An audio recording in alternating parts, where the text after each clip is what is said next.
Live streaming is on.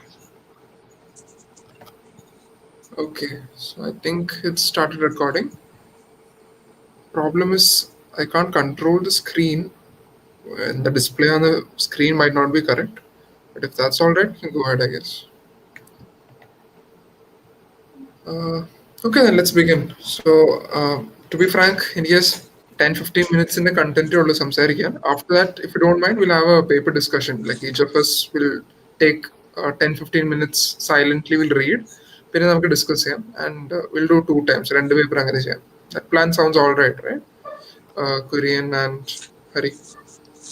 Yeah. Okay, so let's begin.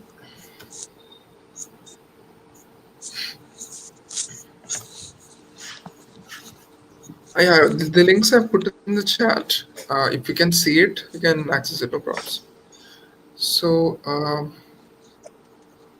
oh wait, now just a second. Yeah, I think now.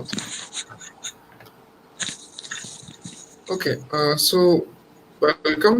Today we are here to discuss basically two papers. We're going to contrast these two papers and try to learn in the process between Seq2SQL and SQLNet. The two papers is what we're going to discuss today. And as of now, what we know is how LSTM modules work. We covered that about a month ago, 3 weeks ago. And last week, we understood how attention model works, like what is the technique behind it. Today, what we are going to learn is, if you are unaware, we'll understand how reinforcement learning works, like what is the basic principle of reinforcement learning, and how does that play a role for the Seq2SQL model. Similarly, we'll understand what is dependency graph technique in context of SQLNet model, and we'll compare these two papers. That's pretty much today's task.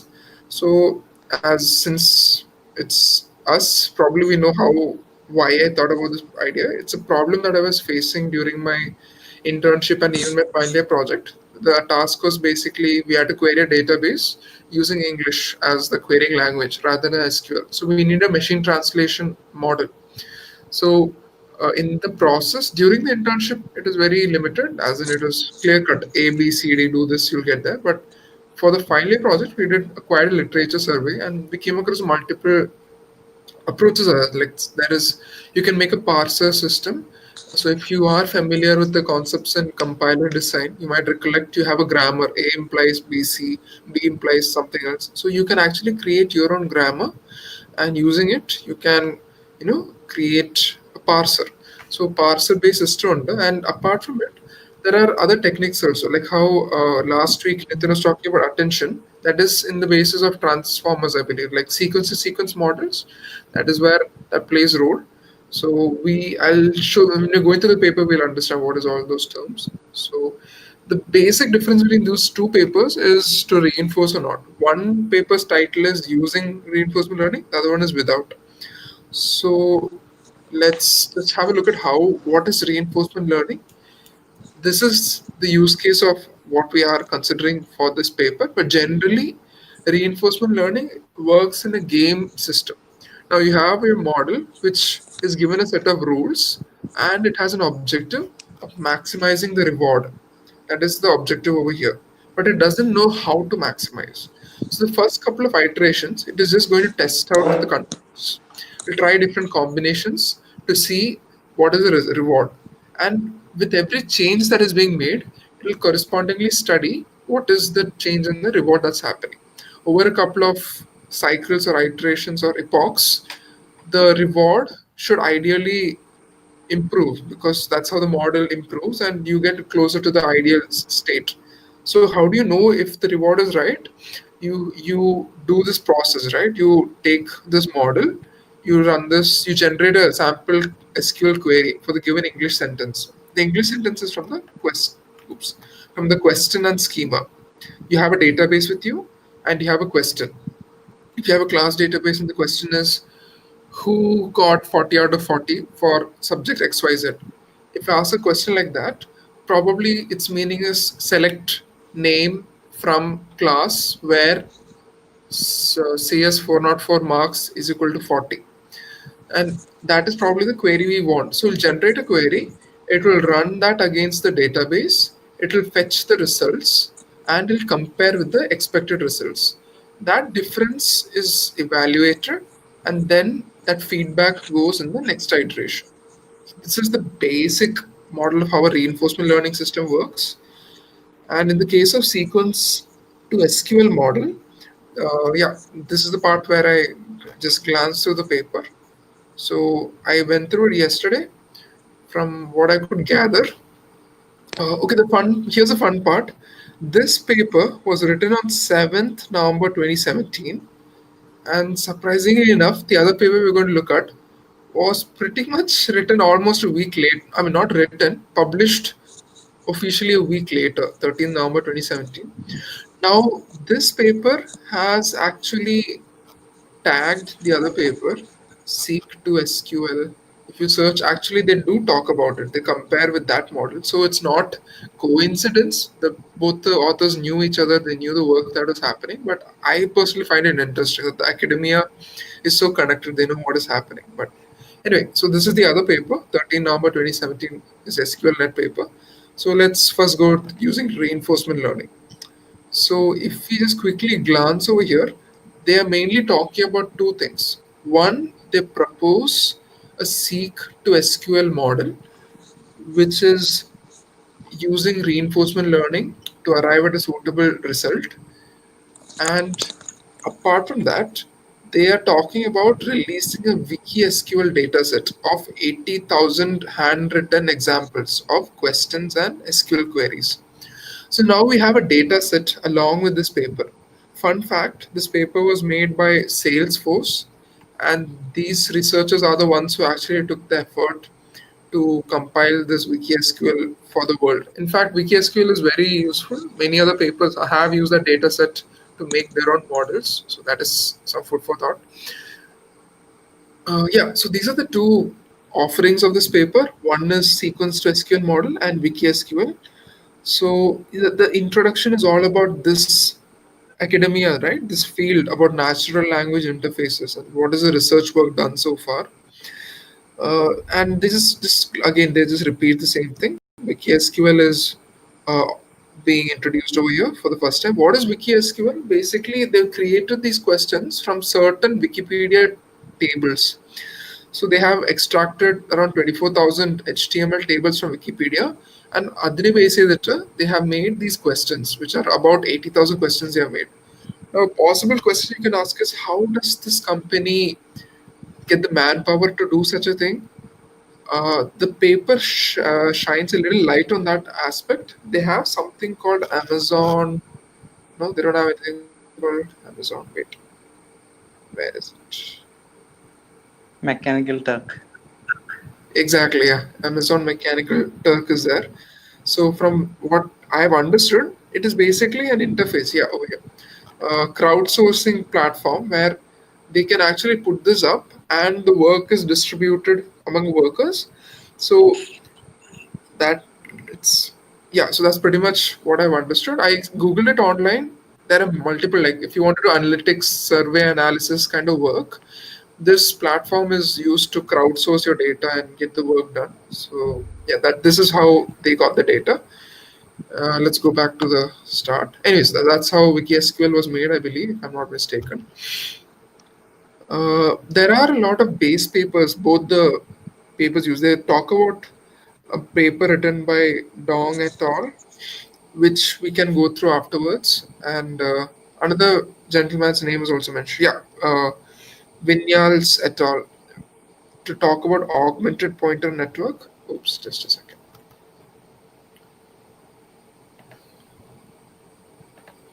Yeah, so okay, let's go one by one.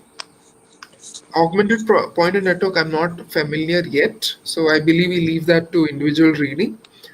What I do know is that this model is having this skeleton in mind. All right, it expects a query which can start with an aggregation classifier: count, average, mean, max, min. It'll have some attribute like that. Then comes your standard select the value, right? Select column pointer. Then comes the next one, which is the where condition. All right, this is the general structure our model is prepared for, and accordingly it works. Oh, I actually skipped that, right? So if you look over here, this is an example of Wiki SQL. This is a table we have. If you ask how many CFL teams are from York College, we expect the SQL query to be select count CFL team from CFL draft, which is the table where college is equal to York. So we go to York, we see this one, and we just keep counting how many instances are there, which happens to be 2. So this is how this is already done. They have a data set. Now the question is, can we create a model that generates the SQL query? And that is what we are doing here, and which is why reinforcement learning is a good option. You can do the comparison of what you generate with it. Now, how do you generate that part is kind of tackled over here. If I've correctly understood, augmented pointer networks talks about it. We'll come back to it. Yeah. So as you're saying, this is sequence to SQL model. Over here, they talk about the structure, and mainly there are two parts, I believe. No, no, sorry, that is the other paper. Yeah. Here there's an aggregation option, like operation. The starting is an aggregation. Then you have a select column. Like what do you want? What is the part you need? And then you have the where clause, as in what is the condition you have in mind. And this is the reward mechanism. So if you create a query which is not a valid SQL, which that means it is not even compiling, you give a feedback of -2, which indicates the model that it's not good. Now, if you have a valid SQL query but it does not get the right result, then you give it a -1. Now, if you have a valid SQL query and it gives a correct result, you return a +1. So this is how the reward model is set up. And there is this concept called policy gradients. There is this book for reinforcement learning that is written by this gentleman, Sutton et al. That he has a certain book. So in that he explains what is a policy gradient. So policy gradient is, my memory serves me right, it's about evaluating the difference that is happening. You have a policy, you have a set of rules, and based on it, you evaluate how the model is performing. So yeah, that's how it works.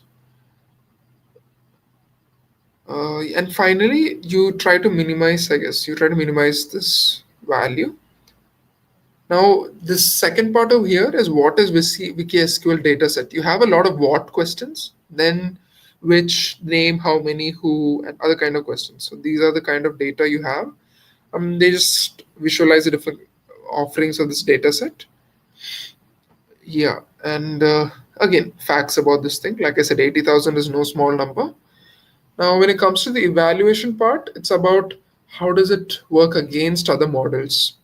So here they have taken whatever was the state of the art of that time, which is the papers we'll be looking afterwards. All right, before we move forward, they use what is known as Stanford Core NLP to do the tokenization. I'm not sure if NLTK library based options were available. I'm not sure, but even the other paper uses Stanford Core NLP to do the tokenization.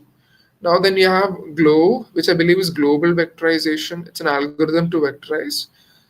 I don't exactly remember what was vectorization. It's about representing a value, I believe, if I'm not mistaken. If you guys know, feel free to speak up and clarify. Then ngrams, Representing a word with a value in word an with embedding a matrix, basically, with a value, and it will okay, be stored in like a embedding matrix. So all almost right, all the words in the word will be there in that glow matrix. Most of the words. okay. So it's like a numerical representation of words, and we can do analysis using that. All right. Sounds good. And then we have ngram embeddings. Again, I don't recollect what it was. Um, but yeah, we can go through it afterwards. Yeah, this whole section, to be frank, I'm not yet familiar with a lot of these terms. Mm, Yeah, and they did a analysis. Apparently, a Seq to SQL model performed better than the state of the art at the time, which is augmented pointer network and baseline model. And finally, they suggest ways to improve it further. You can use pointer networks to get more accurate results. Um, you can incorporate the structure apparently. That means you can set specialized tokens to reduce the errors. And now finally, reinforcement learning generates higher quality where clause that are ordered differently from the ground truth. Sometimes it could result in that way.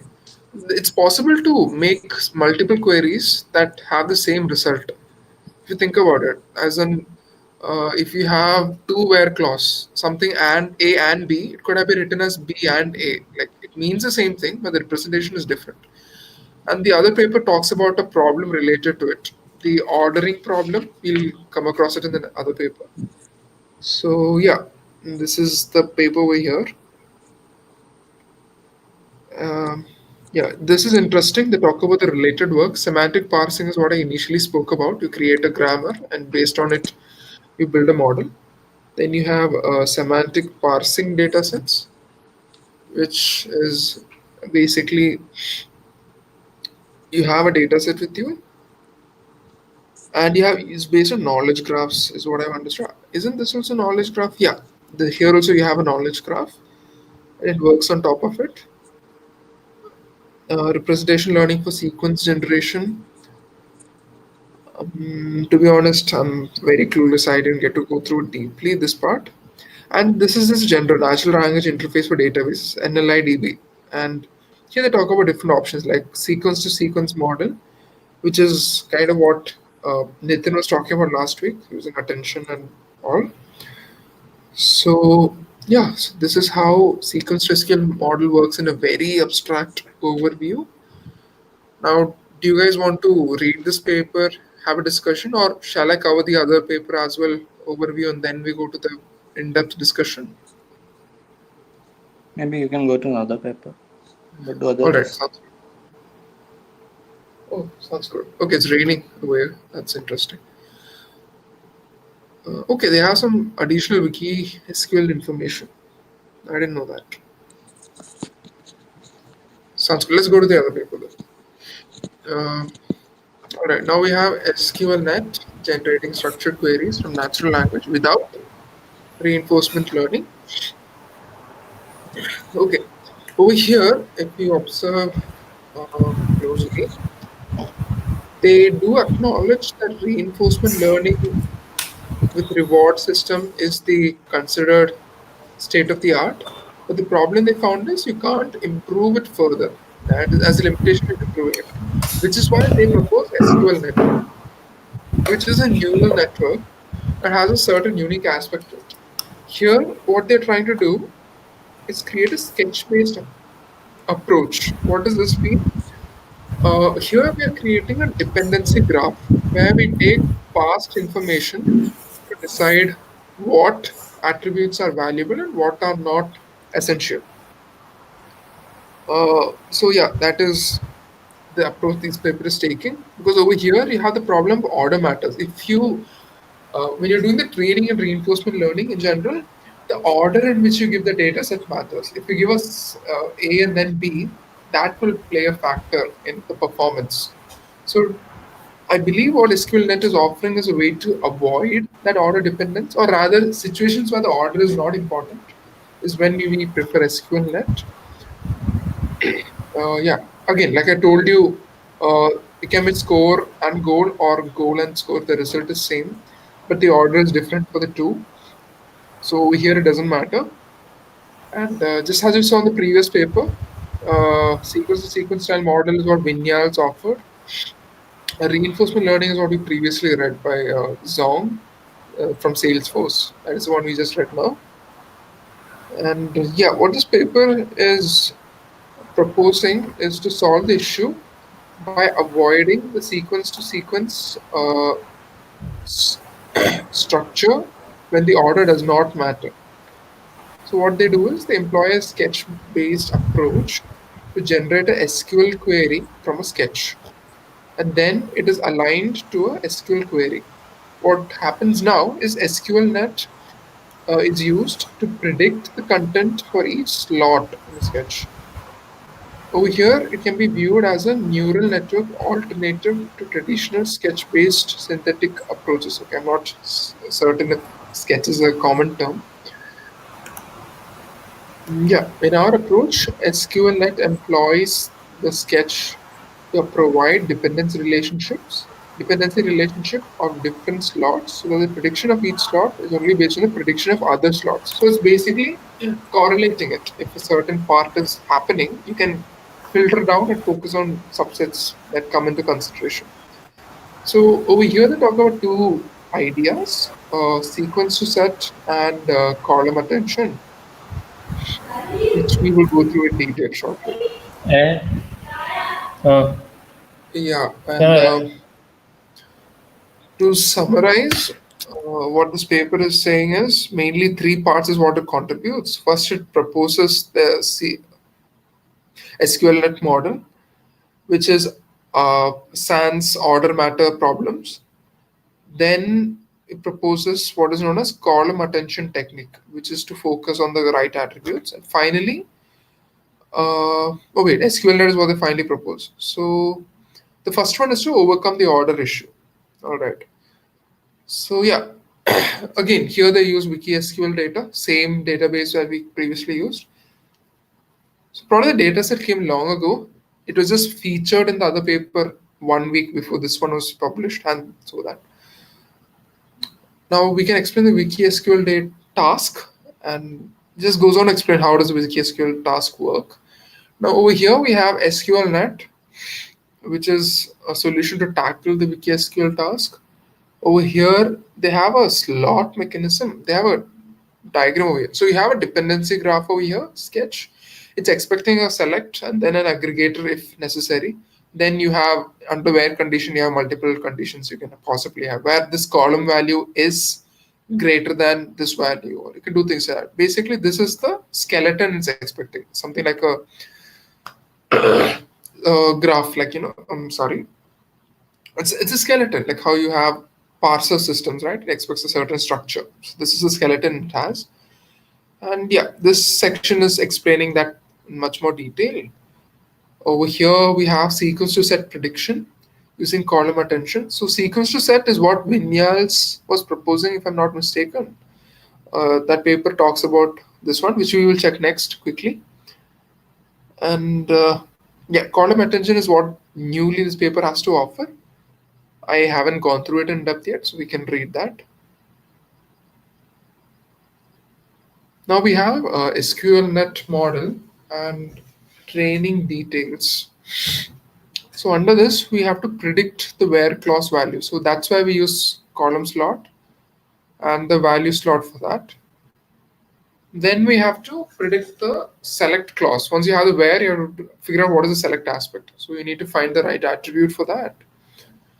And finally, we do the training in detail, which is where we do the encoding. Again, like I told you, we use standard core NLP to do the tokenizing, and then you have one hot vector to do the embedding using Glove, as Kurian mentioned. And you have this mathematical function that calculates a loss. Uh, yeah, so here we are not using reinforcement learning, right? So how does the model improve on its own? That could be a good question to consider, I guess. All right, it uses multiple LSTMs to predict. Like I told you, right, it has a dependency graph, it has a structure in mind, and is trying to fill in the slots. So that's how the system works. We can read in detail to understand further. Yeah, in sequence to SQL model, the word embeddings for the token appear in Glove is fixed during training. Yeah, and this is the result we can see. Apparently, SQLNet outperforms in certain aspects. Query matching. For query matching, it is good. It is better for execution accuracy when you're developing and testing it. And yeah, As I told you, there are three kinds of accuracies the paper was considering. And finally, you evaluate how good is a wiki SQL task, the problem that is facing. When you're tackling with respect to that, as this paper seems to show, there is a minute improvements in performance when without using reinforcement learning, using the technique of dependency graph. And yeah, there's some further analysis is there about this particular data set. Wow, they really went deep in the data set. Yeah, and finally the related work, which is where they talk about other authors' work. Here we have our, I'm pretty sure, yeah, here we go. We use Seq2SQL as a baseline model. Again, I'm pretty surprised that they knew what is happening exactly at the same time. We probably understand, know the papers that are happening at best 1 year ago, right? Like what is happening last week. Probably I'm a noob, maybe that's why I feel that way. But yeah. All right. To parse the language to generate SQL queries. It's a semantic parsing problem. And as you can see, many other papers are considered. Even though it seems like too much of work, I feel reading related work section is the most learning aspect because they do the work of comparison for you actually. So that would be very useful. And yeah, you have your conclusion with you. So yep, that those are the two papers I had. Before we go to the discussion, I'd like to just is this working? Yeah, and these are the two papers I had. Yeah. Before we move forward, I just wanted to show one more thing. Just a second. All right, this is the one paper they were talking about by Dong.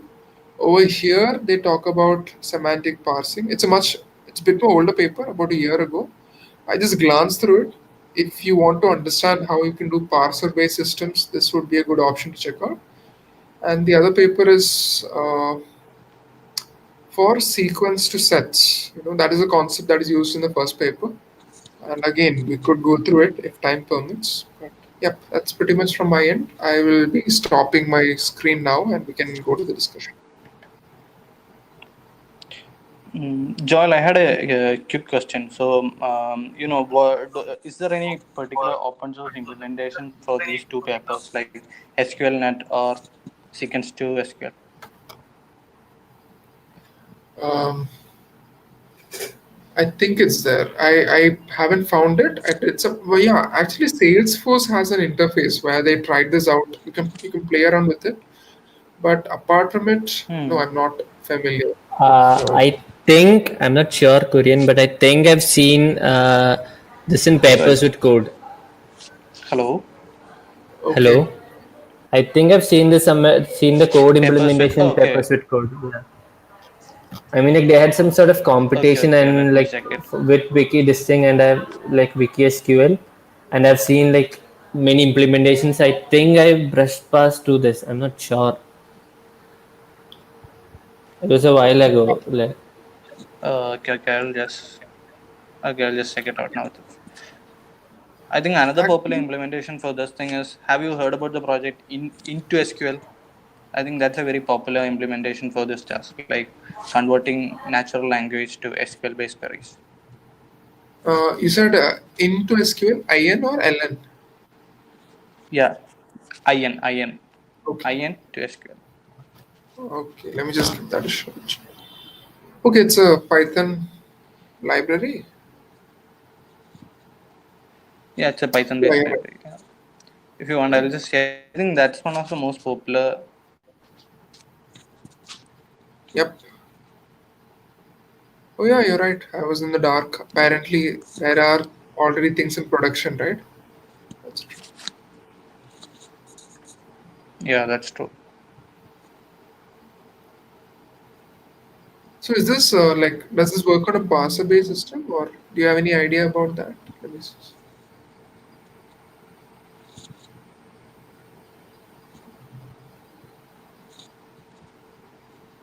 Okay, it's fine. We'll go through it later. That's fine. Do you want to check out uh, the website Hari was talking about? Like we just search online papers with code. Yeah, Joel, I just found the exact paper, like exact code implementation. So in Salesforce, they have a project called SQL, It's the code is available in GitHub itself, and it's the citing the same paper which you discussed, sequence to SQL. So I think Okay, that's what the is it code. called? Pick to SQL. Wiki to SQL in Salesforce Uh-huh. repository. If I'm not Yeah, on, I'm not online. I'm in iPad, so I can't share the link. yeah, yeah. Okay, no problem. Maybe I'll share it in the group if you want. Sounds good. Sounds good. Yeah. Actually recently, I think Salesforce again released another paper. But recently, I think last month, something called photons. I think I found it on Twitter. Let me just check the paper. Just a Hmm, second. interesting. Just a second.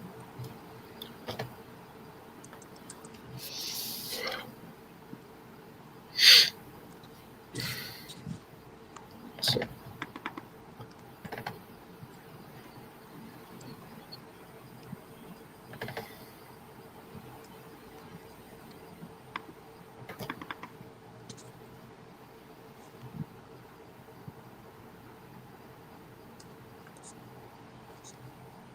okay, I'll just share my screen. Just a second.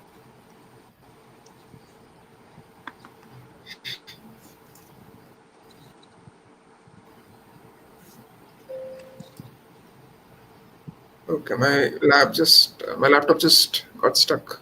Oh yeah, got it. Photon, Okay, robust cross-domain text to SQL system, again by Salesforce. They have a website online. oh, They have nice. already, yeah, naturalsql.com. If you just check that out, you can try it out online, their interface. Oh, nice.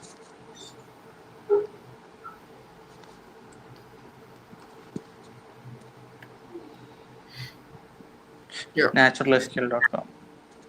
yeah. The good thing is you can actually upload a database over there and try it out with your own thing. So that's pretty nice.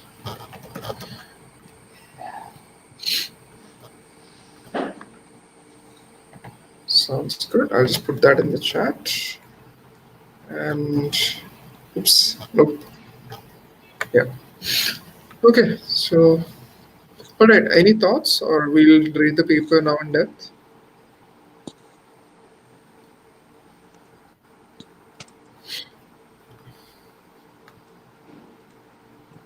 Okay, then. So let's read the first paper. Like we will take 10 minutes to read it, and then we'll have a discussion. Fine. Okay.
Hello, sorry, I left. Hello. Hey man, yeah, Hi, it's Hari. Yeah. no problem. So we're reading the paper now, like Yeah. silently while it's without a lot of Hmm. discussion. Okay. Cool. Around 4:50, we'll have a discussion.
Joel, in the YouTube streaming, you have titled the talk as "Attention is all we need." If you can change it to sequence to SQL versus SQLNet, it would be better.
Yeah. So hey guys, have you read enough? Let's talk about it. Or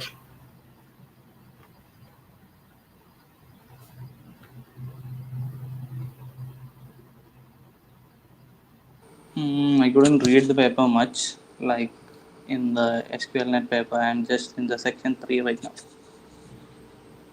okay, fine. Okay, then 5 o'clock we'll have a discussion. 10 more minutes. Okay. Sounds good.